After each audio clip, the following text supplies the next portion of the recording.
porque a nova teoria, segundo meu brother Zacarias, o crédito tá dado a ele, se isso acontecer, ele vai tá registrado aqui. O Bug vai emprestar o braço dele pro Shanks lutar. Primeiramente, feliz ano novo. Segundamente, vocês devem estar percebendo que eu não tô no meu quarto. Tá um cenário diferente aqui, porque eu tô no quarto da minha mãe. Meu quarto está ocupado. Meu avô veio fazer uma visita de alguns dias aí, então tá meio complicado, tá meio zoneado o quarto lá. Tá meio zoneado. Eu preferi gravar aqui, que também é um pouco tranquilo e tal, né? Vambora!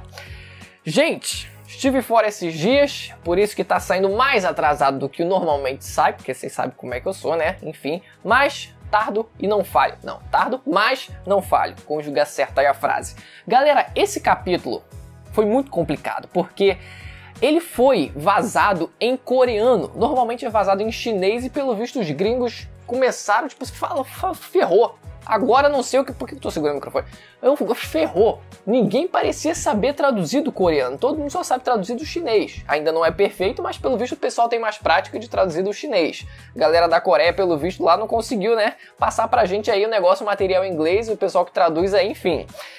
Teve muito erro esse capítulo e seria muito bom se a gente esperasse a versão oficial da Manga Plus by Shueisha, o aplicativo lá oficial, todo domingo às 5 horas da tarde, normalmente, né? Sair lá no dia 6 esse capítulo, só que, cara, vai demorar um pouco a sair, né? Esse capítulo vazou cedo pra gente, infelizmente vai demorar a sair, mas mesmo que a gente tenha essa versão aí, versão prévia da versão prévia, a gente tem, pelo menos nesse momento aqui, nessa altura, enquanto eu tô gravando, algumas correções feitas pelo Arthur lá do Library of Ohara, que ele publicou lá, algumas coisas que ele conseguiu ali verificar e corrigir algumas informações. Algumas assim, geralmente assim, a maior parte delas é um pouco mais suave, não altera tanta coisa assim na história, e algumas são um pouco mais graves, né? Eu não vou comentar exatamente cada detalhezinho, mas eu separei aqui bastante coisazinha aqui pra gente comentar, porque esse review vai ser muito puxado pra isso, né? Tentar ir corrigindo algumas coisas que a princípio estavam erradas e que a gente nem sabe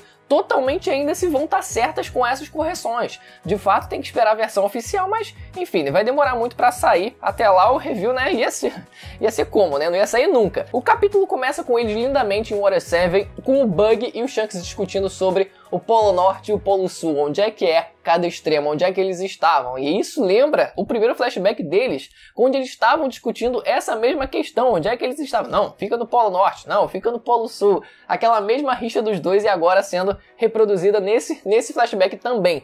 E a gente tem logo na primeira página uma das principais coisas, acho que a principal, pelo menos, né, até onde a gente sabe, informação errada que foi traduzida aí pra gente, que é, a princípio, Roger tendo dito que pegou a pedra da Big Mom, o Road Poneglyph da Big Mom, e que ganhou um do Barba Branca. Sendo que o Barba Branca ele não é citado nessa frase, ele não é citado nessa fala. A única coisa que ele fala é que ele de fato pegou, né, conseguiu pegar lá pegar o script, ou conseguiu a cópia, enfim. Na verdade ele usou a voz de todas as coisas, conseguiu ouvir a voz da pedra, do Road Poneglyph da Big Mom e assim conseguiu pegar as informações. Só que a única coisa que ele fala mais daquilo é que ele tem uma suspeita, ele tem um palpite de onde possa estar o próximo. Unicamente isso, ele não fala nada do Barba Branca, que o Barba Branca deu um Poneglyph pra ele. Então o pessoal que ficou nas teorias aí, já começou a viajar nas teorias, eu acho que já pode começar a esquecer esse papo aí do Barba Branca dar um Road Poneglyph pro Roger. Mas nem tudo pode estar perdido assim. Pode ser que nem tudo esteja perdido, mas pra frente a gente vai voltar nesse assunto ainda dos Road Poneglyphs, porque lá na Ilha dos Tritões apareceu um Poneglyph a mais ali, né? Vamos continuar. Já seguindo pra Ilha dos Tritões agora. Esse aí tem muita coisa, porque foi muito focado nesse cenário onde eles chegam na Ilha dos Tritões. O Oden, ele a princípio começa confundindo a Ilha dos Tritões com o arquipélago, sendo que o que ele diz é que ele já foi para a Ilha dos Tritões. Ele não compara nada com o arquipélago. Ele simplesmente fala que já foi para a Ilha dos Tritões com o Barba Branca, para vocês verem o nível de, tipo assim, cara, como eles conseguiram. Meu amigo, parece aquelas traduções jurássicas dos anos 2000, sabe? Assim, que o pessoal, meu irmão, era como se fosse eu tentando traduzir o bagulho, que ia sair umas bizarrices assim, nesse nível. Foi assim, os negócios surreal que eles tiraram da bunda mesmo. Seguindo, também foi previsto que, a princípio, né? foi previsto que os portões lá da Ilha dos Tritões seria destruído. E o Netuno, ele achou que seria o Roger. E por isso ele chegou lá já afrontando o Roger, tipo assim, é você, né? Você que é o culpado, você que vai fazer isso, tal, você que vai ser o responsável. Mas foram os Reis dos Mares, né? Porque os Reis dos Mares foi explicado depois que eles estavam inquietos com a chegada da princesa, né? Que a princípio eles não sabiam que ia ser a filha do Netuno que se tornaria Poseidon. Só que ele juntou A com B ali e pensou, pô, a minha filha, segundo a previsão, vai nascer daqui a 10 anos. E os Reis dos Mares, eles estão inquietos aqui com o nascimento, com a chegada do próximo Poseidon. Então, juntando A com B ali, ele deduziu que provavelmente a filha dele seria o próximo Poseidon. E além disso, o que tem além disso? Assim, ele, a princípio, também diz que Poseidon nasce a cada 100 anos, né? Que isso fazia parte da previsão lá, que nasce a cada 100 anos. Mas não é exatamente isso que acontece, mas sim que Poseidon nasce a cada centenas de anos, variando. Não precisa ser necessariamente certinho a cada 100 anos, mas pode ser 150, 200 anos, varia um pouco, não é tão regular assim, até porque, né, se fosse tão certinho assim, tão definido o calendário, ele não teria muitas dúvidas de quando seria o nascimento do próximo Poseidon. E outra coisa que a princípio é dito também é de um tal do Dia do Desastre, que a gente imagina que seja, né, o dia em que a Ilha dos Tritões vai ser destruída por uma figura usando um chapéu de palha que não necessariamente precisa ser o Luffy, né, mas Parece que é, talvez não seja, mas vai ser alguém usando um chapéu de palha. A gente não sabe ainda como é que vai ser isso, mas não é dito especificamente um dia do desastre nesse capítulo, enfim. Isso não significa que não vá acontecer em um dia. Pode ser que de fato aconteça em um dia, um desastre como esse aconteça em um dia, mas também pode ser, né, não descarta a possibilidade de também ser em vários dias. Ser o acontecimento, uma guerra que dure vários dias, também é uma possibilidade. Tudo indica que vai acontecer, né, beirando ali a guerra final, junto da guerra final de One Piece. Então pode ser que não dure unicamente um dia. Seguindo, gente, Rayleigh, a princípio, ele diz que eles estão atrás daquele que criou as armas. Isso é um ponto muito importante também. Esse é outro ponto importantíssimo, porque, na verdade, isso eu tô usando, de novo, galera, não saiu a tradução, a versão oficial. O que a gente tem é uma correção feita por um cara da gringa lá, que fala inglês, que ele tem uma credibilidade muito grande de trazer traduções dos databooks, das informações, de notícias pra gente aqui. E a gente pega muitas vezes a tradução dele pra gente colocar aqui nos vídeos. O que é dito é que, na verdade, eles estão atrás do tesouro daqueles que nomearam as armas, e não que criaram as armas, né? E ele não fala no singular, mas daqueles que nomearam as armas. Então, não necessariamente as pessoas do século perdido, ou quem quer que seja que tenha feito, ou quem quer que seja que tenha nomeado essas armas, não necessariamente ele criou, essas pessoas criaram essas armas. Poseidon, por exemplo, faz sentido viver desde sempre, porque é um negócio assim, a linhagem é uma coisa que vai e volta e não deve ter acontecido desde sempre. Desde o surgimento da espécie dos tritões, por exemplo, né? Mas, se a gente pega Pluton, por exemplo, navio de guerra com destruição em massa, aí tudo bem. O navio ele não vai se construir do nada, ele precisa ser construído. Essa seria uma exceção. Uranus a gente não sabe ainda o que é, então não vou nem cogitar nada, mas não significa que todas essas armas foram criadas por alguém ou por algumas pessoas. E agora a gente chega no ponto máximo da Ilha dos Tritões, dessa parte da Ilha dos Tritões, que foi o Road Poneglyph novo aparecendo na ilha. A princípio tinha um lá, que foi o que mostrava, que falava sobre Poseidon, que a Robin leu pra gente. A gente viu que as informações que tinham lá, mas a gente não sabia que antes daquilo existia outro Poneglyph, que esse seria um Road Poneglyph. Vamos tentar agora seguir alguma linha de raciocínio para tentar cogitar alguma possibilidade do paradeiro desse Poneglyph, porque vamos tentar aqui pegar algumas informações que a gente já tem. Naquele ponto da história, o Roger ele já tinha passado a perna na Big Mom e já tinha pego as informações, feito a cópia, enfim, usado a voz de todas as coisas, com o Road Poneglyph que ela tinha. E a princípio a gente sabe que ela só tinha aquele. Então esse outro Poneglyph, né, esse outro Road Poneglyph da Ilha dos Tritões, não teria como ser o dela, porque a gente sabe que depois Ilha dos Tritões se torna território dela. Então não teria como ser o mesmo. Outra coisa, o Kaido a gente sabe também que só tem um Road Poneglyph.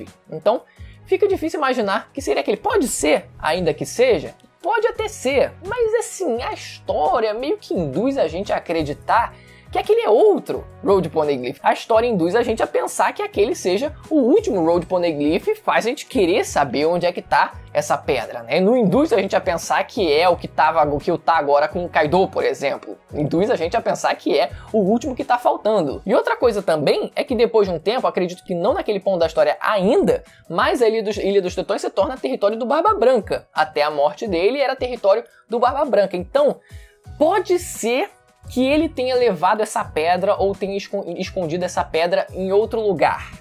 Ainda fico com o pé atrás porque o Barba Branca, ele não queria ser o rei. Então não teria necessidade, por egoísmo, por vaidade dele, de tipo assim, mano, eu não preciso, eu não vou usar isso pra ser o rei. Por que eu vou pegar essa pedra ou por que eu vou esconder? Enfim, por que eu vou me preocupar com isso? Quem quer que seja aí, quem quer pegar, assim, tudo bem, né?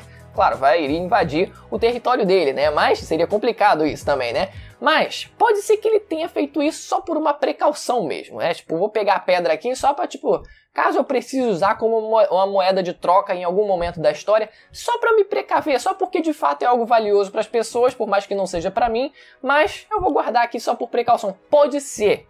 Ainda pode ser o caso. Se isso for verdade, isso é que eu queria voltar quando eu falei lá no começo desse vídeo, é esse ponto que eu queria chegar, é que se isso for verdade, do Barba Branca ter pego esse Road Poneglyph e ter colocado em outro lugar, pode ser que o Barba Negra tenha conseguido pegar. Porque o Barba Negra conhecia os territórios do Barba Branca. Ele sabia todo o paradeiro de tudo ali, assim como os outros também do bando. E ele foi atrás desses territórios, de dominar esses territórios. Tudo bem, pode não ter dominado a Ilha dos Tritões, mas o fato dele ter alguns tesouros, podendo até mesmo ter um Road Poneglyph desse, seria um adianto infernal. Imagina só, gente, imagina só, o Barba Negra já tá com o último Road Poneglyph, ia facilitar muito as coisas pra história andar pra frente. Porque de ficar, tá com o Shanks, ia ser maneiro isso aí, porque aí o Barba Negra ia ter que ir pra cima do Shanks pra tentar pegar. Tá com o Shanks, tá com o governo mundial, mas é fácil, porque o governo mundial ele só vai entrar na história, acho que depois, assim não, na verdade eles vão ter, vai rolar a grande purificação, então eles ainda vão entrar na história antes do rei aparecer, antes de ter o próximo rei dos piratas, mas enfim, né, a guerra final contra o governo de fato vai ser depois que o Luffy ele se tornar o rei, porque é isso que o Barba Branca falou, depois que se tornar o rei aí, vai ter a guerra mundial lá contra o governo e a marinha, então vamos seguir a cronologia dessa forma aí. Então não sei se faria tanto sentido tá com eles o último Road Poneglyph, porque aí ia desvirtuar muito, ia ter que ir pro governo e depois voltar pra conseguir ir até Laugh Tale, ia mudar um pouco a ordem das coisas, enfim, né, eu acho que não seria tão legal assim, não ficaria tão linear a história. Ficar com Barba Negra Pedra é um adianto muito grande que pode ser que aconteça mesmo. Pode ser que aconteça mesmo. Agora, saindo da Ilha dos Tritões, a gente chega em Wano. Foi toda a viagem, nesse capítulo foi toda a viagem, todo o resto da viagem do Roger e do bando dele até chegar em Laugh Tale. Foi muito maneiro esse capítulo, cara. Eu não falei de forma aberta, assim, de forma geral, mas esse capítulo foi muito legal. Teve bastante coisa maneira e foi bem, tipo assim, cara, vamos logo. Todas as ilhas lá, Ilha dos Tritões, Water 7, e conhecendo o pessoal, tipo, o Zou também, e indo lá pra Laugh Tale, enfim, tudo. E chegando nessa parte de Wano. A Toki acaba ficando doente, tipo, muito estresse, tem uma correção também nessa informação. Em vez dela estar com febre, ela tava com estresse muito alto, tal, preocupação e tal. E ela acaba querendo ficar por lá mesmo, e quem fica por lá também, Nekomamushi e Inuarashi, né? É o clássico, assim, é porque depois a gente vê que o Bug também fica doente, e eles acabam não indo pra lá. É muita conveniência? É muita conveniência, né? Tipo, eu não quero esses personagens aqui, estrategicamente não podem ter ido pra Laugh Tale, eles têm que ficar lá, tipo, não podem chegar lá, não podem, porque eu tô preparando alguma coisa pra eles, então, vou fazer o que com eles? Dizer que eles ficaram doentes, um ficou estressado, o outro ficou lá, tava lá com a doença, porque eu não posso entrar nessa ilha, senão eu morro. Foi engraçado? Foi, a doença lá do Sop, foi engraçado, mas, enfim, né, eu acho que foi uma saída meio forçadinha, porque não foi só um personagem, foi logo, tipo assim, todo mundo que eu não queria que fosse pra Laugh Tale ficou doente. Pronto, é isso que eu quero. Não, pelo menos o Nekomamushi e o Inuarashi não ficaram doentes, o Shanks também não, mas enfim, né? Juntou ali no meio aí, todo mundo que eu não quero não foi pra Laugh Tale. Enfim, um pouquinho incomodado com isso, mas não estragou, obviamente, né? Toda a grandiosidade que foi esse capítulo. Mas a Toki decide ficar em Wano, e o Kinemon ele acha que o Oda ele já teria voltado pra lá, já iria ficar por lá. E o que o Kinemon queria fazer era avisar ao Oden sobre o que estava acontecendo na ilha. E aí, mano, a parada já tava acontecendo. Por mais que, acredito que o Kaido naquele momento não tivesse chegado na ilha, beleza.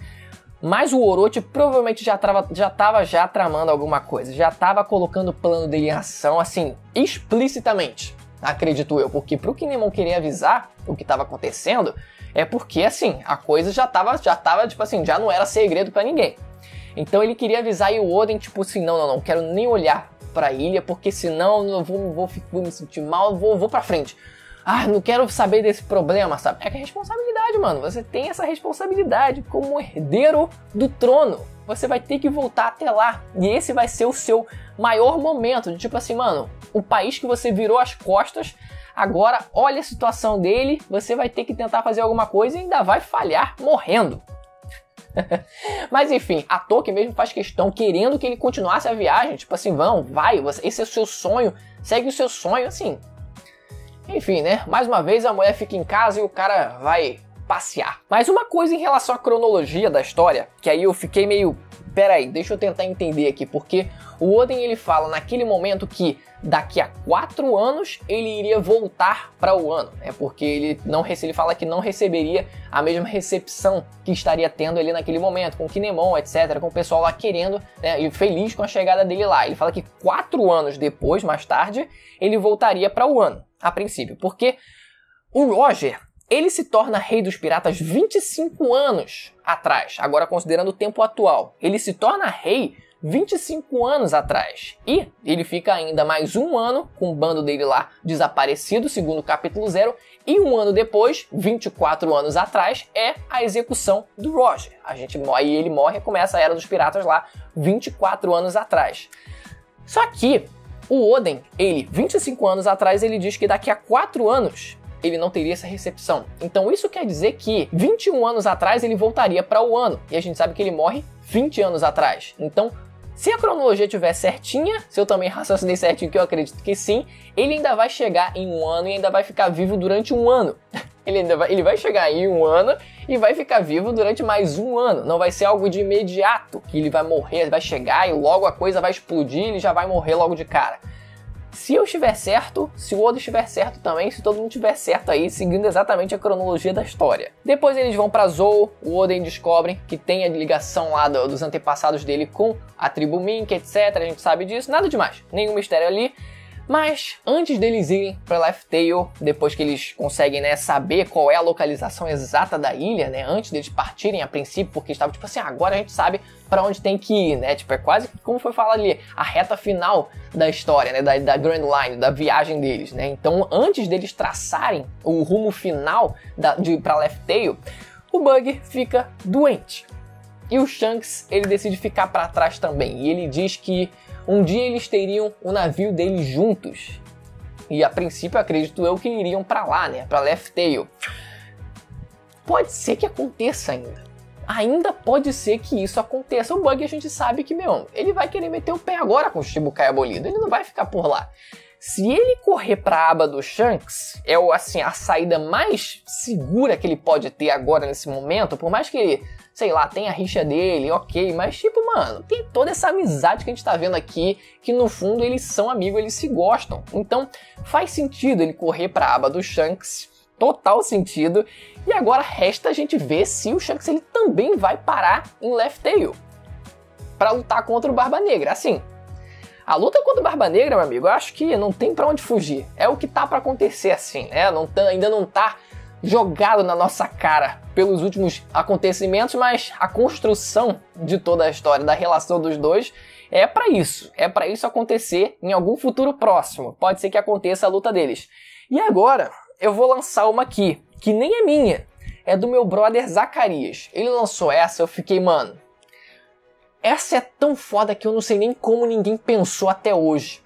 Eu não sei nem como ninguém pensou até hoje. Vocês podem ter visto, que teve muito acesso ao vídeo lá sobre os poderes do Shanks, né? Eu teorizando que pode ser o caso do Shanks ele conseguir criar um próprio braço novo feito só de hack do armamento preto. Vocês podem até ter visto essa teoria, mas esquece. Esquece isso, porque a nova teoria... segundo meu brother Zacarias, o crédito tá dado a ele, se isso acontecer, ele vai tá registrado aqui. O Bug vai emprestar o braço dele pro Shanks lutar. tá lançado. Meu, essa é tão foda que eu não sei nem como ninguém lançou até hoje isso. O Bug emprestando o braço pro Shanks. Vocês têm como acreditar nisso? Claro, quem tem o comando do braço é o Bug, mas seria engraçada a interação, tipo o Bug tentando interagir com o braço dele separado do corpo lá junto do corpo do Shanks, tipo assim, e o Shanks conseguindo usar hack do armamento no braço do Bug porque estaria conectado a ele. Claro que pode fazer isso com espada, por que não vai fazer com o braço do Bug? Vai ser lindo. Se isso acontecer, vai ser lindo demais, cara. Eu não consigo pensar em coisa melhor do que isso. E o capítulo conclui com o Roger descobrindo o que é One Piece, descobrindo o que é o século perdido, o significado dos D, o que são as armas ancestrais, enfim, tudo. Esses são os 3 grandes mistérios, né? Fora o que é One Piece de fato. Assim, já lançando, eu queria fazer um vídeo mais específico sobre isso, né? Mas já lançando, o significado do D nada mais é do que um sorriso virado de lado. Vocês podem ter certeza que é isso. Não tem nada de o D, porque o nome, não sei o que. É o sorriso. É o sorriso virado de lado. Isso aí vocês não precisam nem, né? Isso aí tá óbvio. Hoje em dia isso aí já tá óbvio. Olha só como terminou o capítulo, com o Roger dando uma mega risada. Qual é a forma que a boca cria quando dá uma risada? É uma forma de D, uma letra D. E os deles são característicos de rirem dessa forma, de rirem quando estão prestes a morrer, de não se deixarem abalar. O significado tá aí, cara. Estava sempre na nossa cara. E ninguém nunca percebeu. E por isso ele decide nomear a ilha Laugh Tale, que nem tinha um nome. Isso que foi mais maneiro, né? Mas, por que de fato o Roger ele riu? Isso eu fiquei me perguntando, porque a primeira coisa que a gente tem que pensar é que One Piece é tão exagerado nas emoções dos personagens. Os personagens são tão histéricos mesmo. Tipo, ou o personagem tá muito alegre, ou tá muito triste, chorando mesmo, ou tá com muita raiva, é tudo exagerado. Não só em One Piece, né? Mas enfim, né? Shonenzão é assim, né? É o clássico, todo mundo é assim. Mas One Piece é assim. Então pode ser que o que de fato o Roger viu do One Piece ali nem seja tão engraçado assim, pra ser sincero. Até, tipo assim, você dá uma risada, tipo, engraçadinho. Mas não precisa ser necessariamente uma piada do pavê, tá ligado? Pra fazer a gente rir tanto assim. Não precisa ser, porque o One Piece aí sabe como é que é, né? Mas o que eu fiquei pensando é que, no meio daquele contexto, ele não só viu One Piece, né? Porque a frase meio que deu a entender que ele tava rindo pelo fato dele ter visto que é One Piece. Mas eu fiquei pensando um pouco mais aberto, né? De um cenário um pouco mais geral, que é ele descobrindo, ele conhecendo a história do Joy Boy, né? Joy Boy é o quê? O que traduz aqui? Joy Boy, garoto alegre. Joy, que é alegria, né? Boy, garoto. Garoto alegre, sorriso, hahaha. Olha só, gente, as coisas estão sempre na nossa cara, né? Mas a gente nunca percebe. Galera, esse Joy Boy, se a gente considerar que a característica dele, parte da personalidade dele, ser um garoto de fato alegre e que possivelmente contou essa história de forma alegre, pode ser que tenha influenciado nessa risada do Roger, porque o século perdido, a princípio, é pra ser um negócio tenso. É pra ser um negócio assim, mano, algo aconteceu no mundo que fez pessoas se unirem e apagar aquele século da existência. Ainda tem teoria dizendo que pode ter alguma fruta aí que apague a memória do pessoal. Até tem, né? A fruta da Sugar, por exemplo, indiretamente faz o pessoal esquecer da resistência das outras pessoas. Mas se tiver algo mais específico disso, tipo Shingeki no Kyojin, por exemplo, apagar e manipular de fato a memória das pessoas para elas pensarem que aquilo ali nunca existiu, ninguém sabe o que aconteceu naquele século, pode até ser que aconteça, mas independente de como isso aconteceu, é pra ser um negócio triste, é pra ser um negócio tenso. Agora, o Roger ri disso pode ser devido à forma como o Joy Boy conta essa história, porque tem muita gente que às vezes trata uma tragédia de forma cômica, de forma leve, consegue fazer piada até com as piores coisas, mesmo que aconteça com ela própria mesma. A pessoa tá sempre contando piada, tá sempre otimista, tá sempre tentando enxergar o melhor daquilo, né? Tentar, tipo assim, fazer piada com coisa ruim, mesmo que seja com ela. Então pode ser que seja o caso. Eu fiquei pensando nisso assim, pode ser que esse seja o caso desse personagem, né? Por mais que a história também seja séria, seja tensa, tenha esses momentos tristes, mas a forma como o Joey Boy conta a história não deixa transparecer tanto assim essa sensação, essa negatividade. Pode ser que a forma como o Joey Boy conta essa história é que seja o motivo da risada do Roger, e não a história em si. Eu acho que faria sentido ser analisado dessa forma. Enfim, essa foi a análise. Espero que você tenha gostado do vídeo. Deixa o like se você gostou, se inscreva no canal, ativa o sininho para receber as notificações dos próximos vídeos. Vou ficando por aqui, até a próxima. Tchau!